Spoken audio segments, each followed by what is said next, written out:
Okay, so last week we talked a little bit about caring for our neighbors. And we did the Mark chapter 1 verses 40 through 45, a little bit of an inductive study here. Clarification. Caleb, you were good to point out the English translation of I will be clean. I was using the Greek sozo and talking about how that has a dual connotation of both spiritual healing and physical healing. But you're right, sozo is, that's not sozo. I was looking at it in the Greek over the week. So, while the spiritual healing, the forgiveness of sins, is very much witnessed to by Mark's gospel in that sentence, you can't find it in that sentence specifically referenced. It is there. So what is sozo? Sozo is the Greek word for healed, which is, you translate it healed or saved. Okay. So when Jesus says to like the cripple that they lowered down through the ceiling, your faith has made you well. Your faith has healed you. It's also your faith has saved you. But it's not sozo, it's a different word. That's what you're saying. In the Mark 1, 40 through 45, it's not sozo. In different passages it is. Okay. So you were saying the word that's being used here is not sozo. The Greek word being used in this, where he says, I will be clean, is not I will be healed or be saved. It's I will be clean. It is a different word. So, It's more than just wholeness. yeah. Yeah. So we ran through that and we talked about 4 areas that Jesus desires healing for us. He desires healing in the emotional realm, the physical realm, the spiritual realm, and healing in community.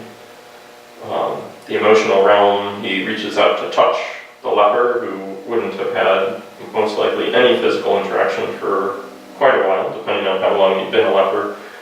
The physical, he actually heals him of the leprosy. The spiritual is less clear, so it kind of gets connected with going to the priest. Spiritual and community is both connected with where he tells them to go to the priest and make the appropriate sacrifices or offerings. By doing that, it restores him by way of the law to community, and it also addresses the spiritual component of right relationship with God. He's, by being reintroduced into community, then he also gets to re-come into the regular worship in the temple and all that jazz. Well, in the Hebrew context, being separated from the community is being separated from God. Yeah. And being clean is being made holy. Yes. Being reintroduced to the fellowship of the tabernacle. Yeah. So I think it's very present. Yeah, it's there, it's just not there. It's there in concept, it's not there in a single word. You don't have a proof text. What is the word mean? The word is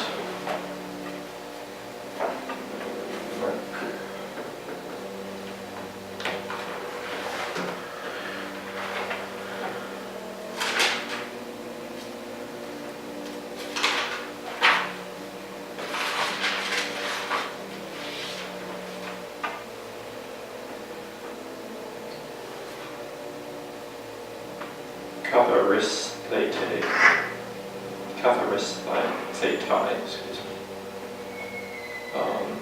which comes from katharizo. It's to make clean. Right. That's what the ESV uses as well. Yeah. And to make something clean is what Christ is doing for us. Yep.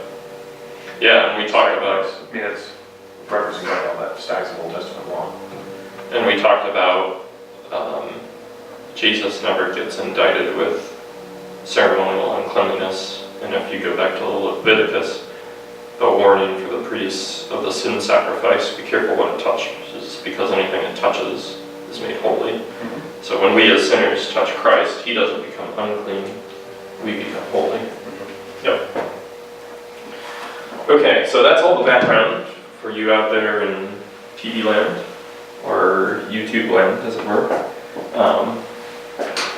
The question I wanted to muse on a little bit is, what would be success at Light Up Lakewood? For us and what we're doing, what would be success?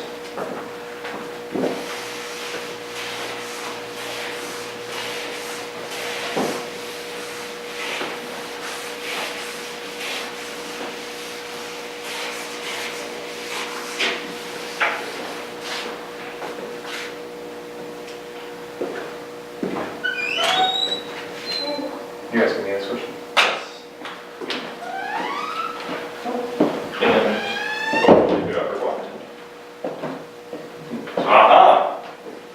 Hi, Lydia. Good morning. How are you? Good morning. Join us. We're talking about what would success be at Light Up Lakewood.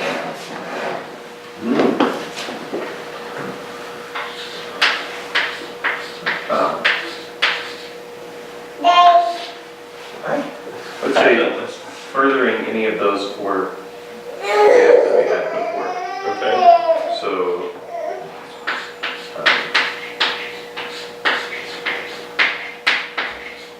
ministering to people's spiritual, physical, emotional, and community needs.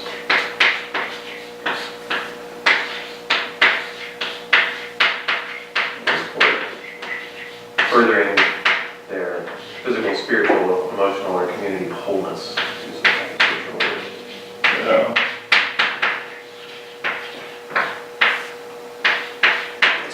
Okay.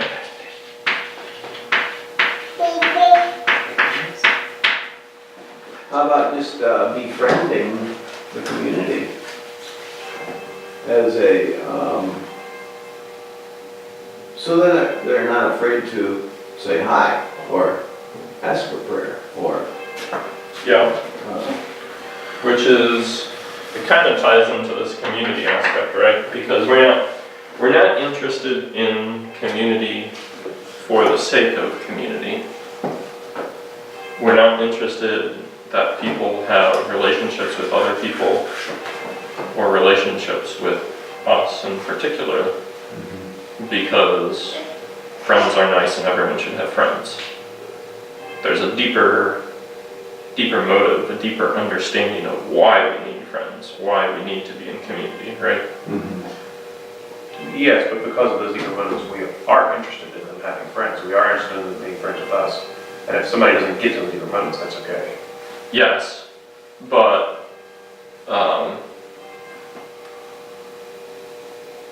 Our hierarchy of goods goes deeper than theirs does. yes, But they don't need to know that. right, it does. So when we say getting them connected,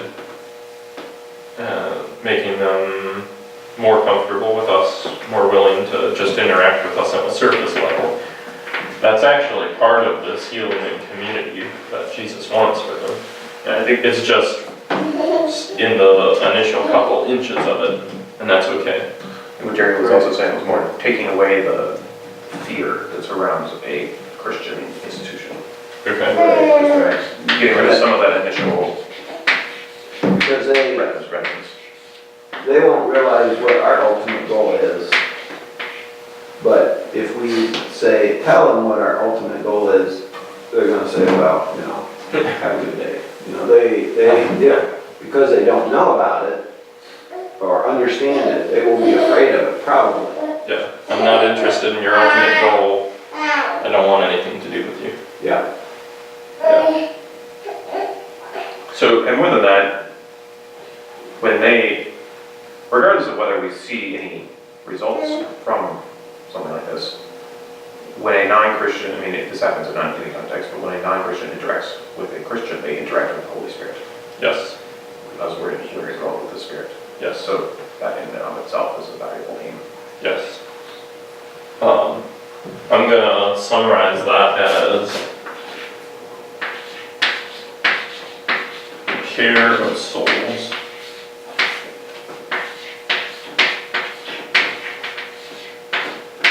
I think one of the reasons why signing up for this, being willing to hand out cards, here's an example of the cards for this year, in their true size. Now these cards,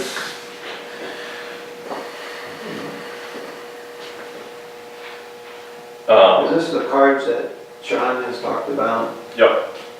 Okay. So being willing to hand these out, and especially being willing to pray, which is what we're changing this year. Not so much handing out hot chocolate, which handing out hot chocolate is to some degree dealing with these things.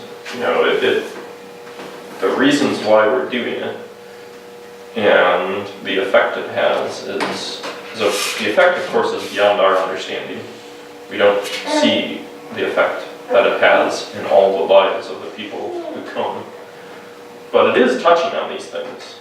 It's not to say, well, that's not really, anyone can hand out hot chocolate, so we're not being the church by handing out chocolate is not true. Handing out hot chocolate can be part of who we are. Layering it with the prayer makes that a little more complete, but it doesn't negate the fact that in previous years we were still being the church by handing out the hot chocolate. So,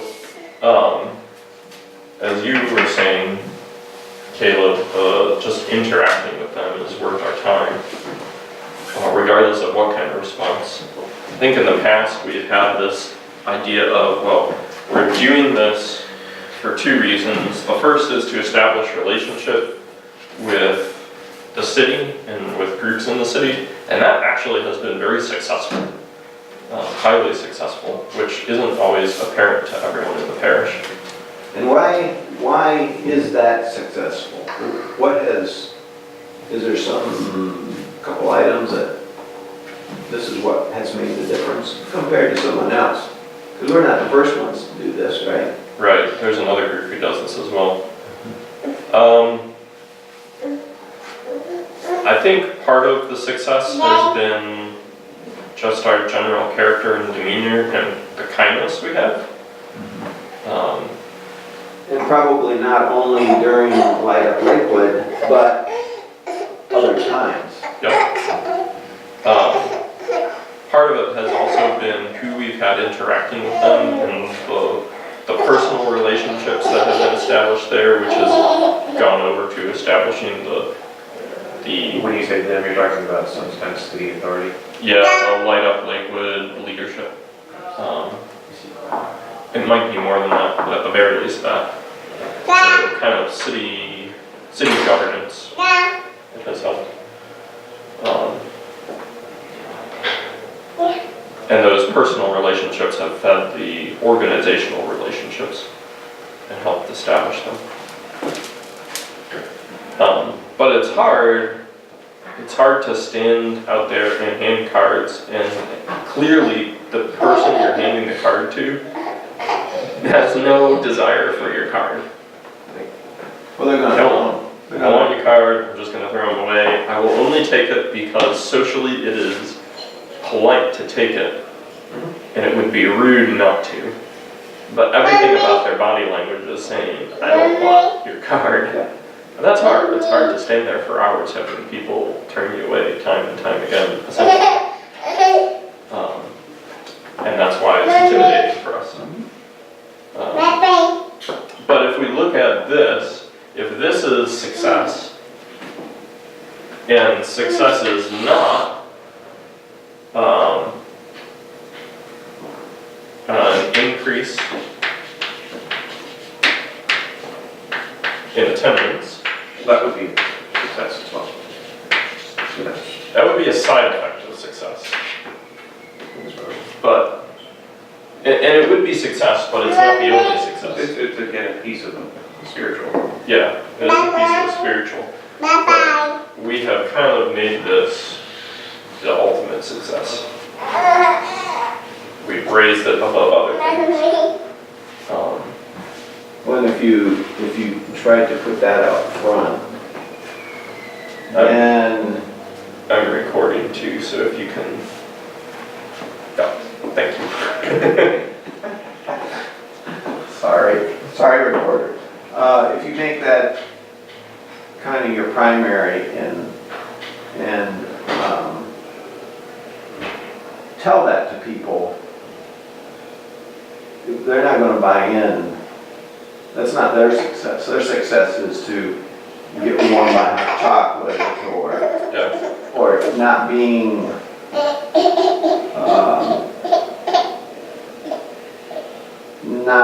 intimidated by someone wanting them to do something they don't want to do.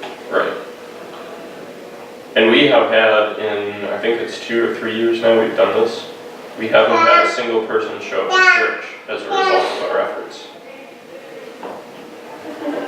And if you make this the increase in attendance your ultimate success, you say for the last 3 years we have failed. But if the care of souls and all that goes within it is your success, then we've actually spent 3 years succeeding greatly. The amount of participation in the church we've had for this is ridiculous. Yearly we have almost 80% of the church body showing up to participate in this, which is unheard of for outreach participation. We've had a chance to give hundreds of cups of hot chocolate to people. And if only caring for them in the physical, that's success. We've had a chance for people to grow in their comfortability of reaching out. It might still be uncomfortable to hand out cards, but it's not as uncomfortable this year as it was 3 years ago. And that's success as well. So, thinking about that and kind of using that of orienting ourselves in this idea of reaching out to our neighbors and praying for them. This kind of success, the care of souls, is the way to think about that for anyone, any neighbor you're reaching out to.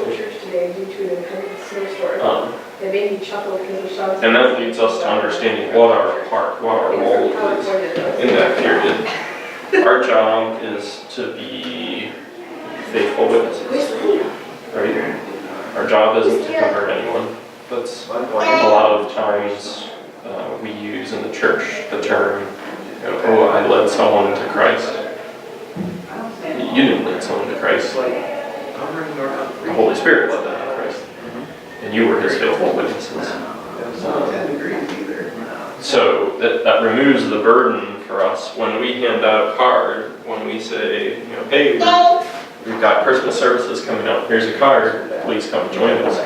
Our job, that's it, that's all our job is to be that witness.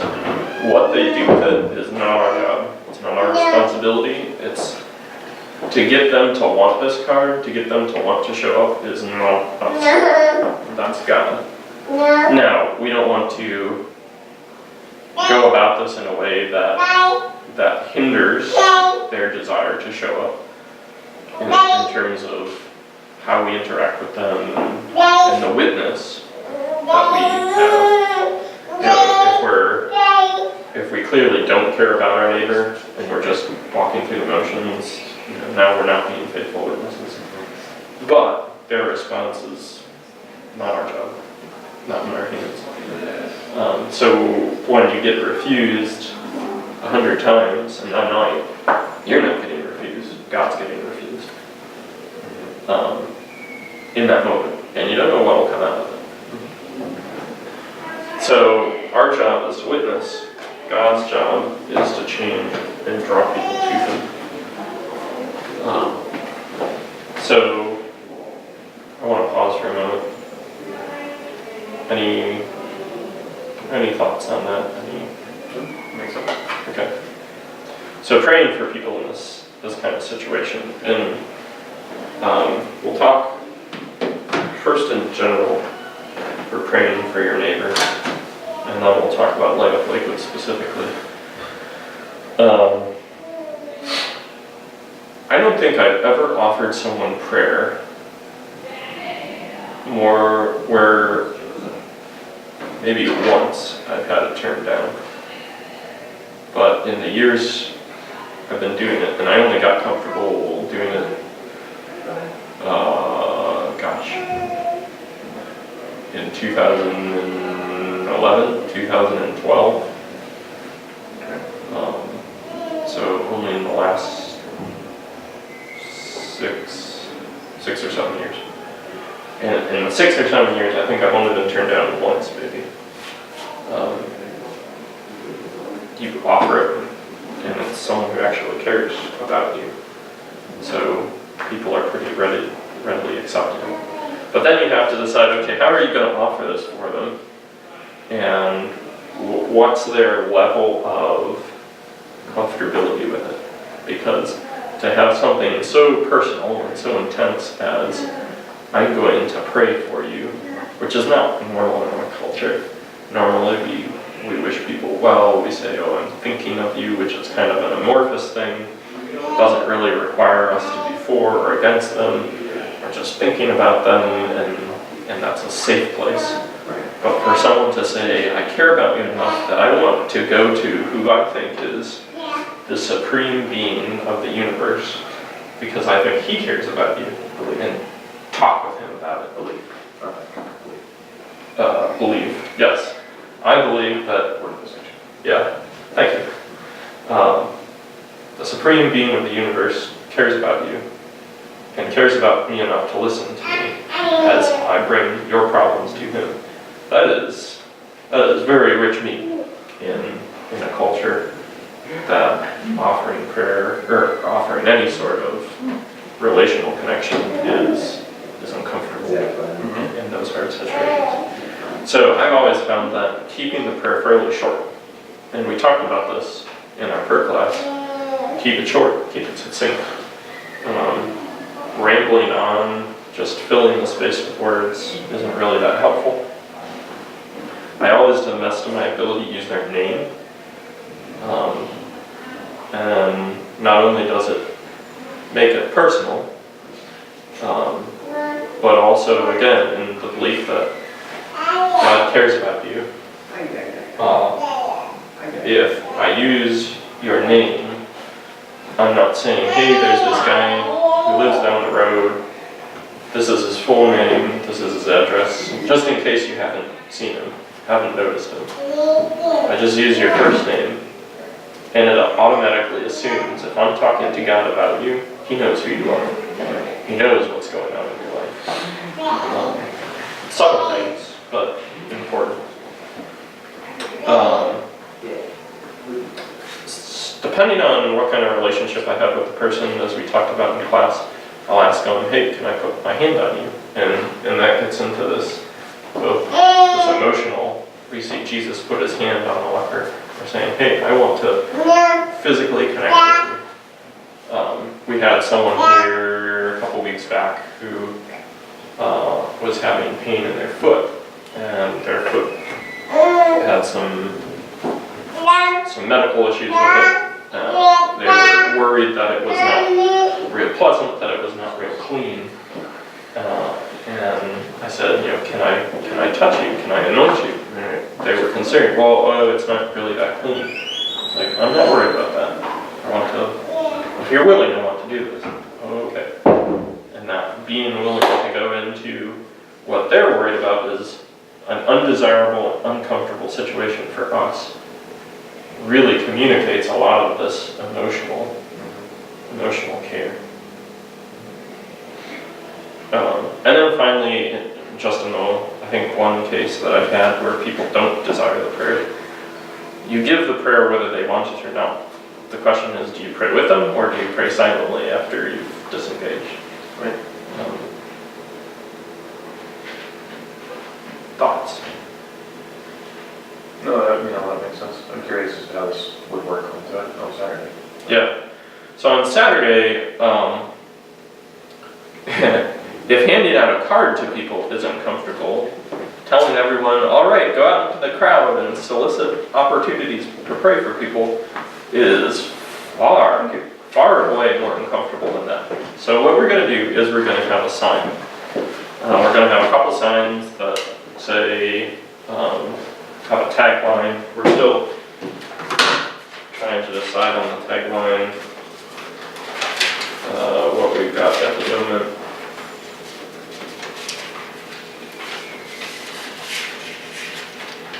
Is not in this list. Something to the effect of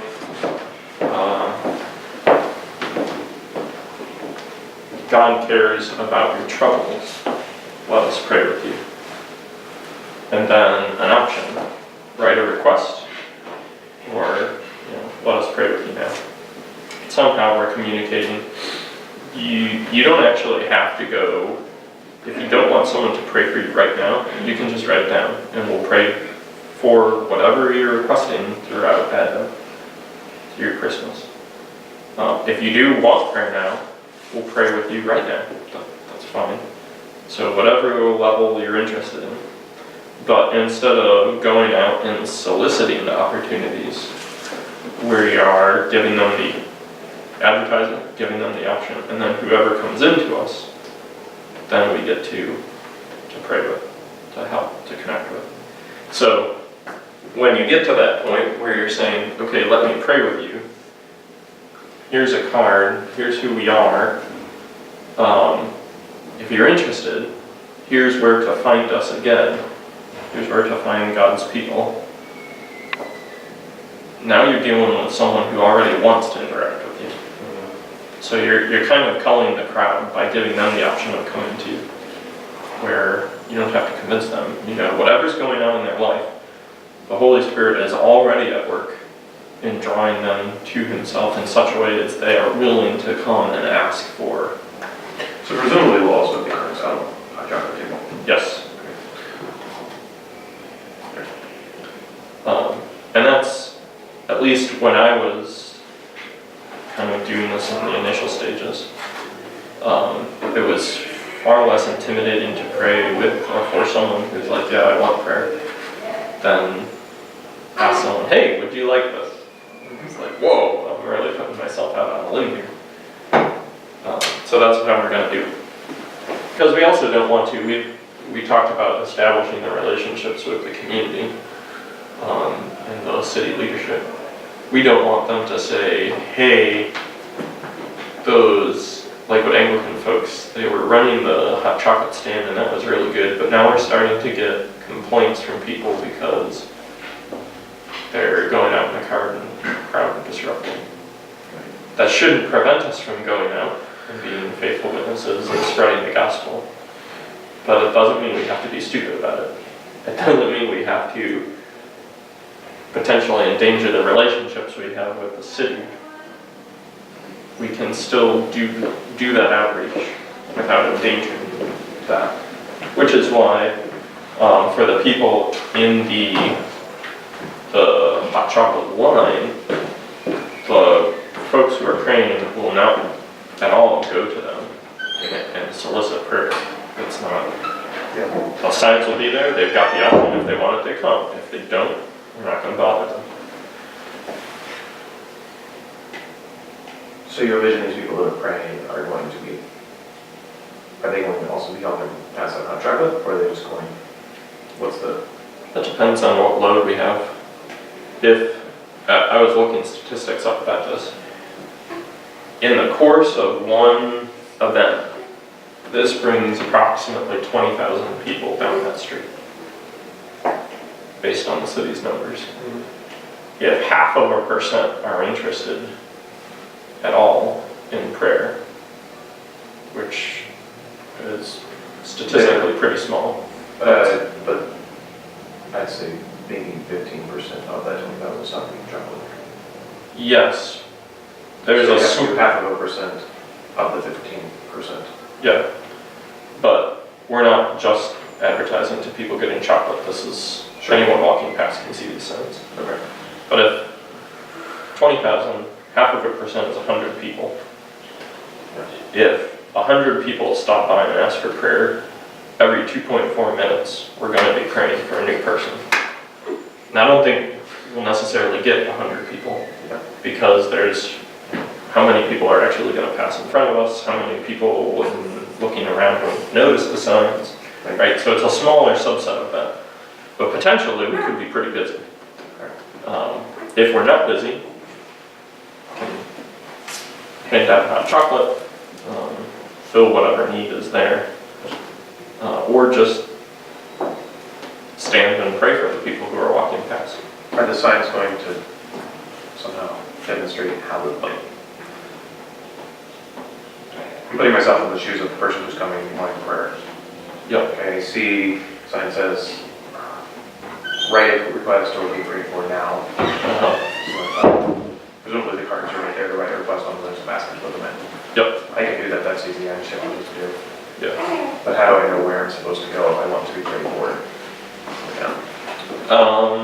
We've toyed with giving the teams like a button to wear, or some like identifier, or giving them something to hold. Or will we be sitting somewhere slightly separate? Or standing somewhere? Standing somewhere slightly separate. Sitting, to sit down with someone is like even more of a thing. You remove their ability to leave immediately if they want to. So we want to keep the people who are praying for them standing, because So should there be like a big arrow? yeah, like an arrow pointing down one way and the other, or something like that. Yeah. Go over here if you want to fill out a request, go over here if you want to be prayed for now. Yeah.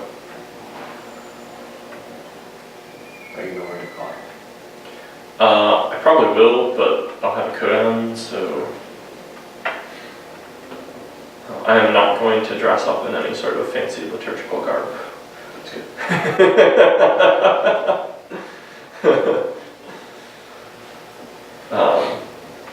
So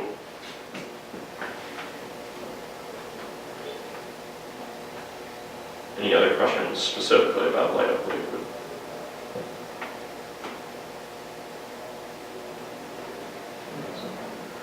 No, what I want to do is I want to create, I'd like to get 12 people, 6 for each shift. If we only get 8 people, 4 for each shift, that'd be okay too, I think.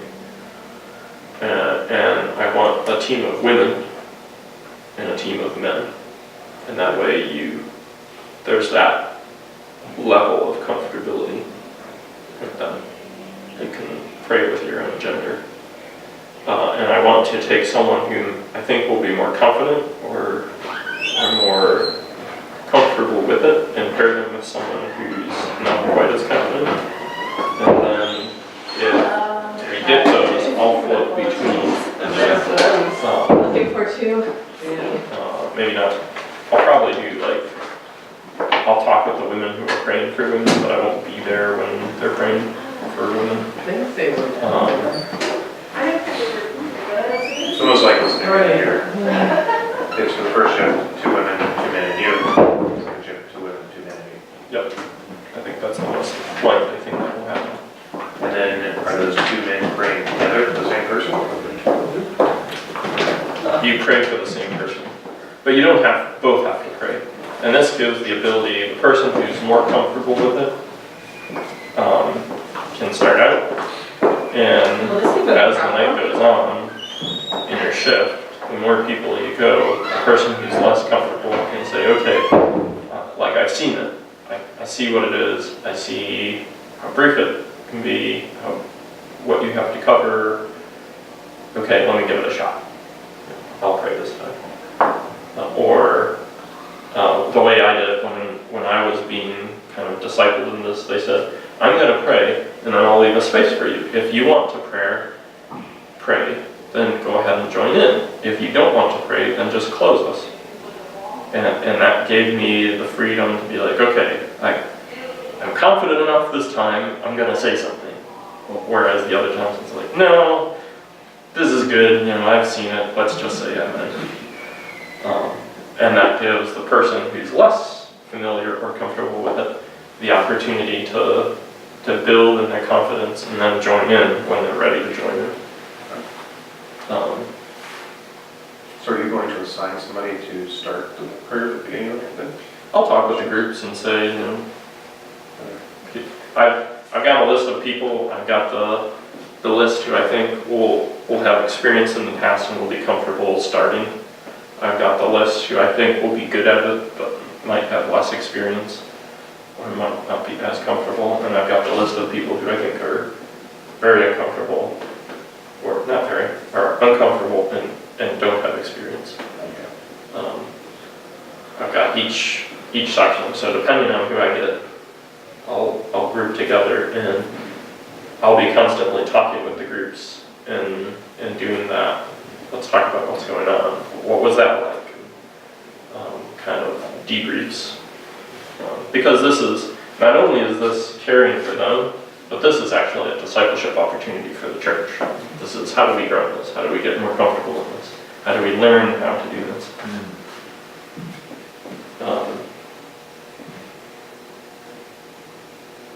Other thoughts? Makes sense. Okay. The only other thing I wanted to talk about was kind of the process. We've talked about the kind things to do when praying for your neighbor. Now I want to talk about like the process, how you walk through soliciting prayer. We're not soliciting prayer this time, but your next door neighbor or the person in the next queue, you might want to solicit prayer. So the first thing, I call it the ask.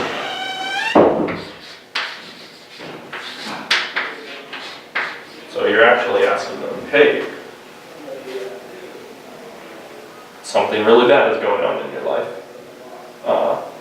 Do you know or you suspect?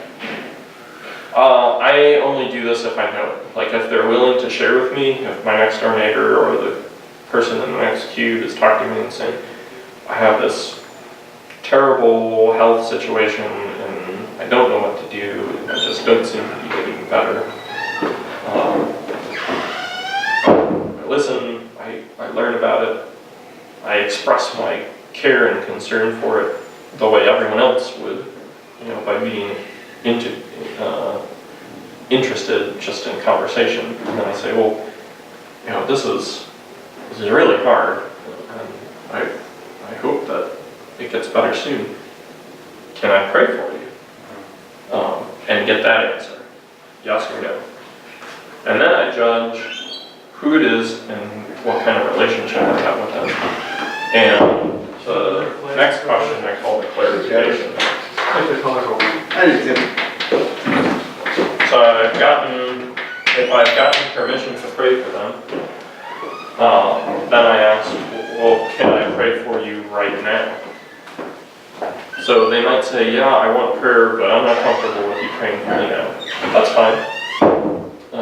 Or they might say, yeah, okay, sure, let's pray now. Again, the ask inherently puts them in the place of power. They have the power to decide, am I going to get involved with this or am I not? Clarification again puts them in the place of power. Do I want this now or do I not want this now? And both of those give them comfortability. If they say yes, then I pray for them. If they say no, I say that's fine. I move on to the next step, which is the promise.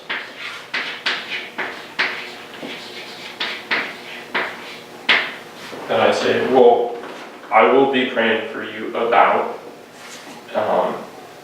if you can make it specific, great. If it's more amorphous, that's fine too. But it gives them a, hey, what I've just asked you to do, what I've just asked for permission to pray for you, I care about this more than a momentary thing. I'm actually going to be doing this when I'm not with you, when we're not talking about So the promise gives them, again, a reassurance of, hey, this person actually cares about me, they're not just walking through the motions. And then the follow-up.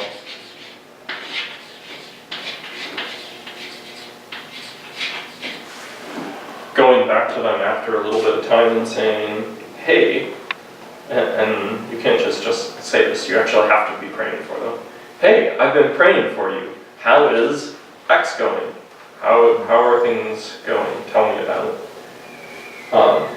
Which the follow-up, is an invitation to continued contact and deeper relationship. And shows that everything that came before is genuine. So the ask, clarification, promise, follow-up. Thoughts? Makes sense? Okay. I love a lot of stuff I say makes sense. Good job. Thank you. Thanks for coming. I have, it's kind of an early version, but it's a paper that gives an outline of, depending on what people come for, you can pray that different things, so you don't have to make it up on the fly. This kind of gives you a framework to pray in if you don't know what to pray.